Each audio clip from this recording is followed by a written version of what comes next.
International फाइनान्सની અંદર આગળ આપણે જોઈએ ટોપિક છે આપણી પાસે કે write a short note on the instrument of the external payment. External payment એટલે થાય બાહ્ય ચૂકવણી.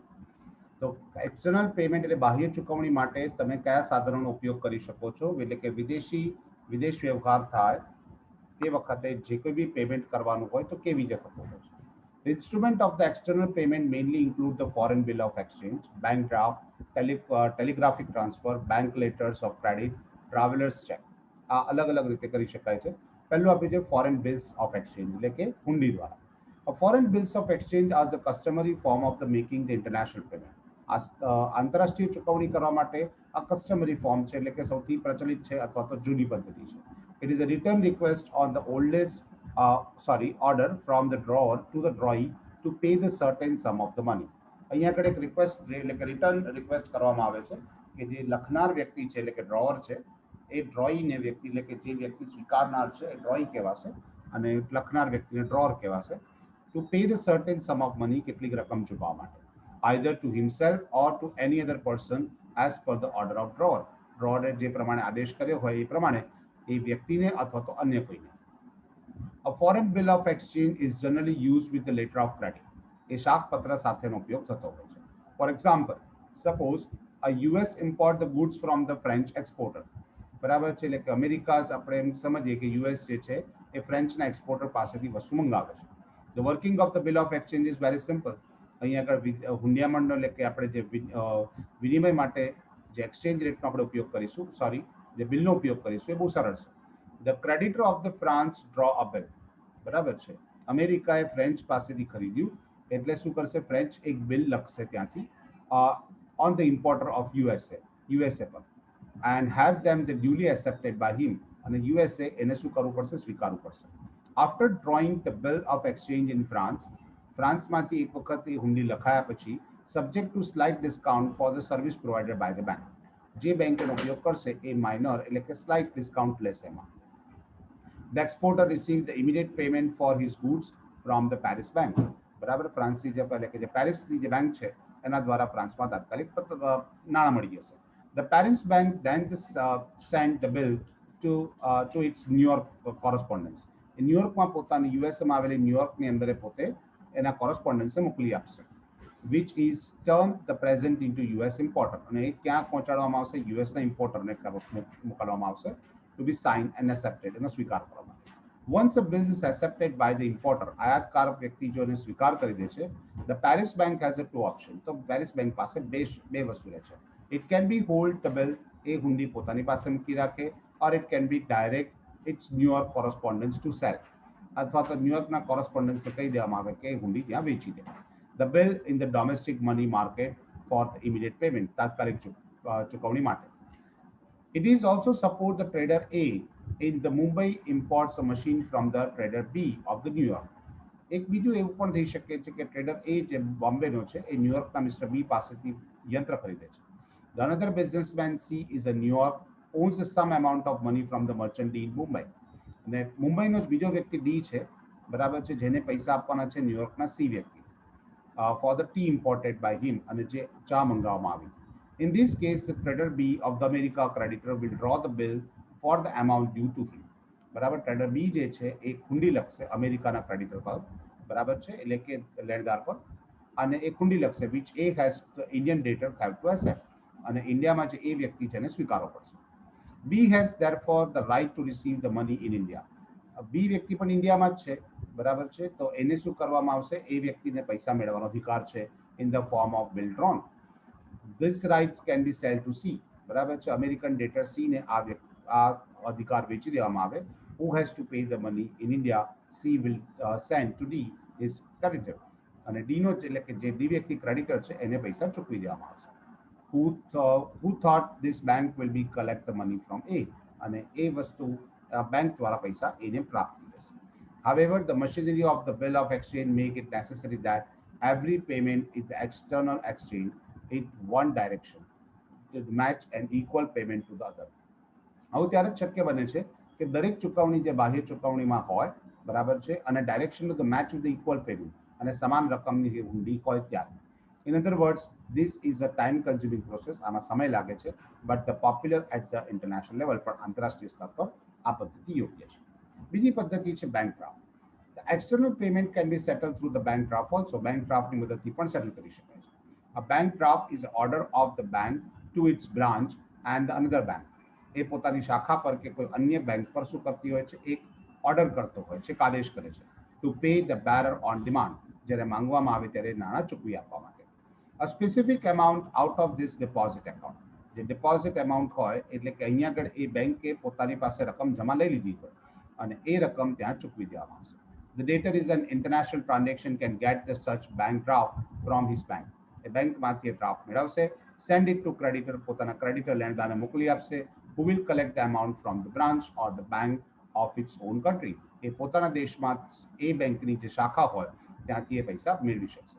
Thus, the buyer can purchase a bank draft, એટલે ખરીદનાર વ્યક્તિ બેંક ડ્રાફ્ટ ખરીદશે, and or the bank checks from his bank, any bank પાસેથી, or any bank dealing with the foreign exchange, કે જે foreign exchange સાથે deal કરતી હોય.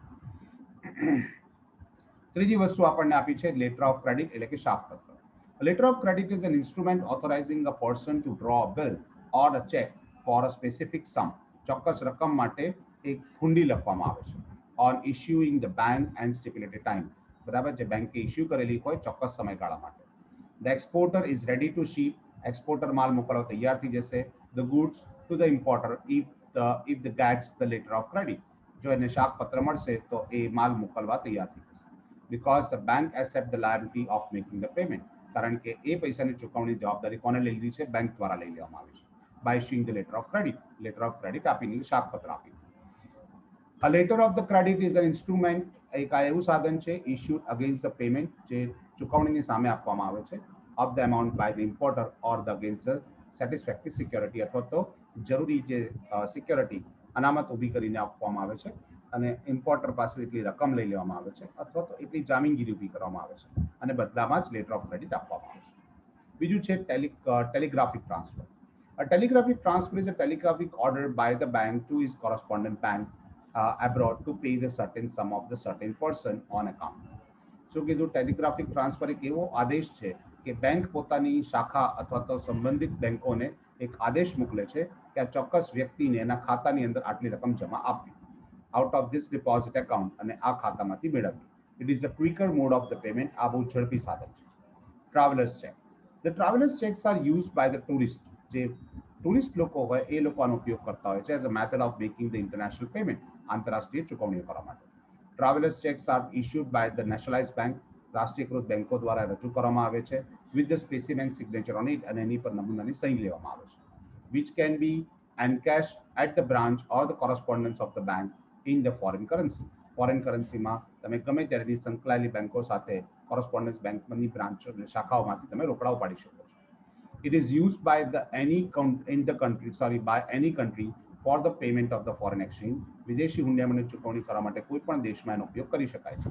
After the cross verification of specimen signature, માત્ર જે સહિત નમૂનાની લેવામાં આવી હોય એને તપાસ્યા બાદ.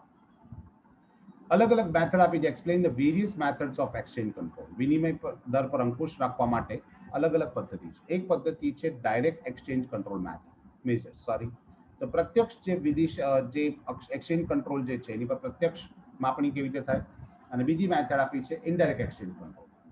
Another measures of to correct the deficit disequilibrium is axis control. એટલે જે એક્સિસ કંટ્રોલ એટલે કે જે આદેશ સમતુલા ઊભી થાય છે એની પર અંકુશ રાખવા માટે આ પદ્ધતિનો ઉપયોગ થાય છે. Government adopt this methods directly or indirectly among the various measures. अलग अलग માપણી દ્વારા પ્રત્યક્ષ કે પરોક્ષ રીતે સરકાર આનો ઉપયોગ કરે છે. Like the currency devaluation. બરાબર, એ શું કરવામાં આવે છે? નાણાંનું અવમૂલ્યન કરે છે. Exchange control try to divert the domestic spending into the consumptions of the domestically provided goods and services. આ કરન્સી ડિવેલ્યુએશન માટે લખ્યું છે કે exchange control can try to divert the domestic spending. આપણા દેશના લોકો દ્વારા જે ખર્ચ કરે છે એને અંકુશ કરવા માટે into the consumption of domestically provided the goods and service, કે આપણા દેશની અંદર જે વસ્તુઓ ઉત્પાદન થાય છે ડોમેસ્ટિકલી જે ઉત્પાદન થાય છે એનો જ વપરાશ કરે વસ્તુની સેવાનો. And exchange control of the drastic means of the balance of payment adjustment. અને આનાથી બહુ મોટા પરિવર્તન આવતા છે. ઇન અધર વર્ડ્સ, બીજી ભાષામાં કહીએ તો અંડર ધ એક્સચેન્જ કંટ્રોલ વિનિમય અંકુશમાં there is a complete system of the government control. આ સરકાર દ્વારા સંપૂર્ણ અંકુશિત હોય છે over the foreign exchange market, વિદેશી બજારમાં. The foreign exchange entered into the closely monitored, બરાબર, earns લખેલું છે the foreign exchange વિદેશી હુંડિયામણની જે કમાણી જે છે it's closely monitored by the government. એ સરકાર દ્વારા એની પર ધ્યાન રાખવામાં આવે છે, સંપૂર્ણ ધ્યાન રાખવામાં આવે છે. It with the sole purpose to maintain the supply of the foreign exchange. એનો એકમાત્ર ઉદ્દેશ છે એટલે કે સોલ પર્પઝ એક જ છે કે વિદેશી હુંડિયામણનો પુરવઠો જાળવી રાખવો in accordance with the national interest, એ પણ રાષ્ટ્રીય હિતમાં. There are wider form of the exchange control. Exchange control માટે wider form વિશાળ સ્વરૂપ છે and also the hard measures અને એના જે નિયમો છે એ પણ કડક છે. That is, a country facing the deficit disequilibrium has to collect the depreciation, devaluation, deflation and the other control. એટલે કે જે દેશની અંદર અસમતુલા છે, ખાધ ઊભી થાય છે, ખાધને કારણે જે અસમતુલા ઊભી થાય છે એને એ લોકો શું કરે છે, ડેપ્રિશિએશન, ડિવેલ્યુએશનનું અવમૂલ્યન કરે છે, ડિફ્લેશન મંદી ઊભી કરે છે એન્ડ ધ અધર કંટ્રોલ અને બીજા પણ સાધનો ઉપયોગ કરે છે. It become more desired where there is an persist of unfavorable balance. અહીંયા ઉલ્લેખ કરેલો છે કે આનો ઉપયોગ વધારે ત્યારે થાય છે, વધુ ઇચ્છનીય ક્યારે છે, જ્યારે આપણી balance of payment unfavourable. The various objective for imposing the exchange control are, exchange control પર અંકુશ રાખવા માટે બીજા બધા જે ઓબ્જેક્ટિવ્સ એટલે હેતુઓ જે આપ્યા છે, to encourage the import substitutions, આયાત અવેજીકરણ ઊભું કરવું and concentrations on our import, બરાબર, અને આપણી આયાતો પર અંકુશ ચાલવો. Preventing the capital outflow, એટલે જે વિદેશમાં આપણી મૂડી જતી હોય એને અટકાવવું. Encouraging domestic producers, દેશના ઉત્પાદકોને પ્રોત્સાહન આપવું in the interest of the national economics, રાષ્ટ્રીય હિતની અંદર, રાષ્ટ્રના આર્થિક હિતની અંદર. Reduce the burden of the foreign debts, જે વિદેશી દેવું જે છે એનો ભાર ઘટાડવો and the repayment of foreign loan and interest, વિદેશમાં આપણું જે લોન છે અને જે ઇન્ટરેસ્ટ છે, વ્યાજ છે એ ઘટાડવું. Maintain the stable exchange rate, exchange rate સ્થિર રાખવો and to have to overvaluation of domestic currency, અને આપણા દેશની જે મૂલ્યાંકન જે છે, કરન્સીનું જે મૂલ્ય છે એ વધુ પડતું ન આપવા માટે, to have the overvaluation એનું ઊંચું મૂલ્ય આપવા માટે. In all, the exchange control gives enormous power to the government. આ સરકારને એક સત્તા પૂરી પાડે છે to stabilize the economy domestically, જે દેશની અંદર જ અર્થતંત્રને દેશમાં સ્થિર બનાવે છે, and correct the balance of payment deposits. Deficit, sorry, spelling mistake છે, it's a deficit. અને balance of payment માં જે deficit છે, જે ખાધ છે એ સુધારવા માટે. Methods of exchange control, આના માટે કઈ કઈ પદ્ધતિનો ઉપયોગ કરી શકાય છે? તો પહેલી પદ્ધતિ આપી છે foreign exchange rate regulation through the government intervention.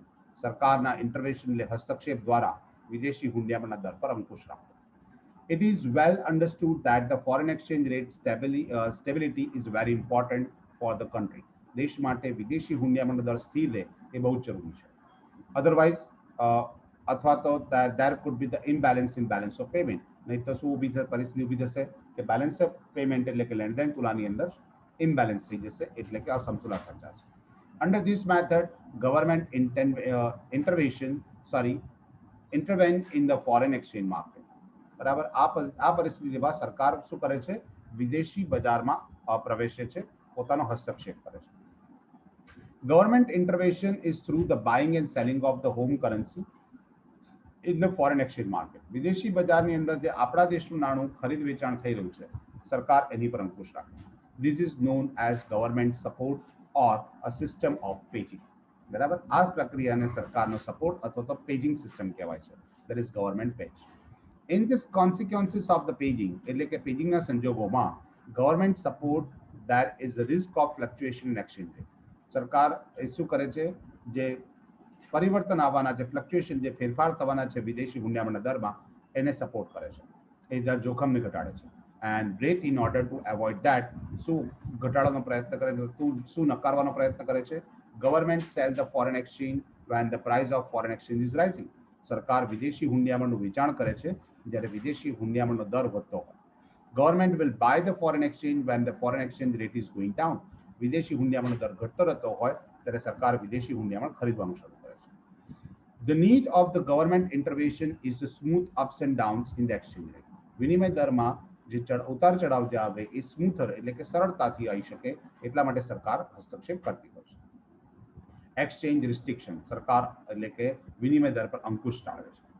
This method is more serves in the case of, as per the government, all the foreign exchange earning and receipt must be surrendered to government. સરકાર જે કોઈ બી વિદેશમાંથી તમને વિદેશી હુંડિયામણ પ્રાપ્ત થાય, જે કોઈ આવક મળે, જે કોઈ કમાણી થાય, બરાબર, એ સરકારને સરેન્ડર કરી દેવાની, એટલે સરકારને સુપ્રત કરી દેવાની. And then exchange for the home acquires and keep the full control on all the foreign exchange coming into the country. દેશની અંદર જે કોઈ બી વિદેશી હુંડિયામણ આવે એ સરકારને જમા કરાવી દેવાનું. સરકાર એની સામે તમને શું કરી આપશે? આપણા દેશના નાણાંમાં રૂપાંતર કરીને તમારા ખાતામાં એટલું રાખી શકો છો. બીજું છે મલ્ટિપલ એક્સચેન્જ રેટ, એક કરતા વધુ વિનિમય દર. This policy is also known as reflective devaluation policy. આને રિફ્લેક્શન ડિવેલ્યુશન પોલિસી પણ કહેવાય છે, in which essential imports are made cheaper. જે જરૂરી આયાતો હોય એની પર સરકાર વિનિમય, એટલે એના માટે સરકાર ઓછો ટેક્સ લે છે, એટલે વિનિમય દર સસ્તો રહે છે. And non-essential imports are made expensive. અને જે વસ્તુ વિદેશમાંથી લાવવી જરૂરી નથી એવી આયાતો પર સરકાર વધારે ટેક્સ લે છે, એને કારણે એક્સચેન્જ રેટ ઊંચો આવે છે. This system follows the different exchange rate which are fixed for imports and export of the different countries. अलग-अलग देशों में आयात निकास पर नक्की करेली सरकारे अलग-अलग पद्धति છે, अलग-अलग exchange rate. Exchange clearing agreement, વિનિમય જે ક્લિયરિંગ એગ્રીમેન્ટ્સ છે એના જે કરારો છે, કરારો દૂર કરવા અથવા તો રદ કરવા. This could be the literal or multilateral, એટલે કે એક તરફી અથવા બહુતરફી હોઈ શકે, પ્રાઇવેટ ઓર ઓફિશિયલ, ખાનગી કે સરકારી પણ હોઈ શકે. In this international trade, the payments are followed on the line of the barter exchange. વિનિમય દરના આધાર પર, એટલે કે બાર્ટર આપલેના આધાર પર એ ચૂકવણી થતી હોય છે. This is followed by the communist countries in the process of the clearing agreements. આ ક્લિયરિંગ એગ્રીમેન્ટ્સ મતલબ કોમ્યુનિસ્ટ કન્ટ્રી, એટલે કે જે સામ્યવાદી દેશો છે એ દેશોમાં આવું થતું. There is a tendency of the restorations of the trade balance. આનો ઈરાદો એક હતો કે રિસ્ટોરેશન્સ એટલે કે જે વેપાર કુલા જે છે એની અંદર પુનઃસ્થાપના કરવા. ઇમ્પોર્ટ ડ્યુટીઝ એન્ડ કોટા, સરકાર આયાતો પર કર લગાવશે અને એનું પ્રમાણ નક્કી કરશે. As the import restriction measures, many times the government imports quota and the quantitative restrictions. એની સંખ્યા પર અંકુશ લાવી દેવામાં આવે અથવા તો અમુક જ પ્રકારની અમુક જ જથ્થામાં આયાત કરી શકાય એવો નિયમ લગાવી દેવામાં આવે. To reduce the import demand, એટલે કે વિદેશી વસ્તુઓની માંગની આયાતો પર. At the same time, export are encouraged. અને એ જ સમયે આપણે નિકાસને પ્રોત્સાહિત કરવામાં આવે. This process will have the reducing the balance difficulty. આને કારણે શું થાય છે? જે બેલેન્સ જે ડિફિકલ્ટીઝ જે સમસ્યાઓ છે એ દૂર થઈ જાય છે. વિદેશી હુંડિયામણની ચૂકવણીની સમસ્યાઓ દૂર થઈ જાય છે. Moreover, વધુમાં government also import the tariff, સરકાર કરવેરા પણ નાખે છે. As a result import demand false, અને કરવેરાને કારણે વિદેશી વસ્તુ મોંઘી થાય છે, જેથી એની માંગ ઘટી જાય છે. However, tariff serves limited purpose. પણ જે સરકારના કરવેરા જે છે એને મર્યાદિત ઉપયોગ હોય છે as compare to quantitative restrictions, જે એના પ્રમાણ પર અંકુશ રાખવામાં આવે એના કરતા. તો આ ટોપિક આપણી પાસે હતો. બીજો ટોપિક જે આપણી પાસે છે બેલેન્સ ઓફ પેમેન્ટ, જેની આપણે નેક્સ્ટ લેક્ચરમાં ચર્ચા કરીશું. બાય.